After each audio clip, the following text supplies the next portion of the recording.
কুরবানি দিতে সময় প্রথমত আমার এখলাস থাকতো, সহি নিয়ত রইত, আমার মধ্যে বড়াই রইত না, অহংকারী রইত না। বলে ৭৫,০০০ টাকা দিয়ে গরু রইছি, ১.৫ লাখ টাকা দিয়ে গরু রইছি, অমুক বাজার বাসিয়া আমি গরু রইছি, যেমন আসামর হিসাবে হুজাই, রূপহী, নোয়াগাঁও, গুয়াহাটি, তেজপুর বাসিয়া লইছি।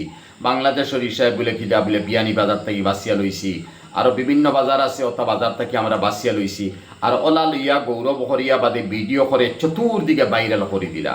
তো আপনার উদ্দেশ্য আল্লাহর মৌলার রেজামন্দি না, মানুষরে দেখানি উদ্দেশ্য। এর মাঝে দিয়ে একগুলো জব করার পরে দেখো অরিঙ্গল খান মাংস সুন্দর, কত সেরবি বার হইছে, আর কত খাইতে ভালো লাগছে। যতই খাইছন খালি তারিফ করছেন। তুমি ই মাতো যদি যাওতে তোমার মধ্যে তো আর রিয়াকারি তাহলো, তোমার মধ্যে এখলাস তাহলো না। আর আল্লাহ কতরা কাজালিকা নাজিল মুহসিনিন আই মুখলিসিন, আল্লাহ মুখলিস যারা তাবা এরারে ওলা সুন্দর বদলা দিবা। তে কুরবানির জানোয়ার আমি খরিদ করতাম। এই খরিদ করতে সময় নিচে 2 বৎসরের জানোয়ার যদি থাকে তাহলে এর দ্বারা কুরবানি হইব। ছাগল যদিও এতে 1 বছর, উট আর গরু 2 বছর লাগবে। গরু লাগবে 2 বছর। যাই হোক, এখন এই যে কুরবানির জানোয়ার যে আমরা তো গরু একসারাতা হই, এই যে কুরবানির জানোয়ার আমি খরিদ করমু, আপনি 20-18 বছর বয়সের লোক, কোনো দাঁত আছে বেশ নাই, আছে কম ইলা থাকে।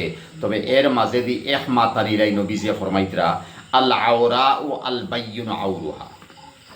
ও জানোয়ার যে জানোয়ারর চোখ খানা হয়ে গেছে, যেমতে একটা খানা হয়েছে একটা বালা রয়েছে, ওই তো নাই। এই বালা খানা যে চৌক হয়েছে, যে চৌকে দেখেন না, তার 3 ভাগের 1 ভাগ থাকি কম যদি খানা থাকে তাহলে এই জানোয়ার দিয়ে কুরবানি দিবা।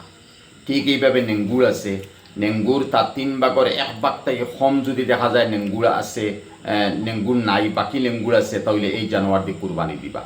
তবে কিছু কিতাবর হিসাবে পাওয়া যায় 4 ভাগের 1 ভাগও আছে। যাই হোক,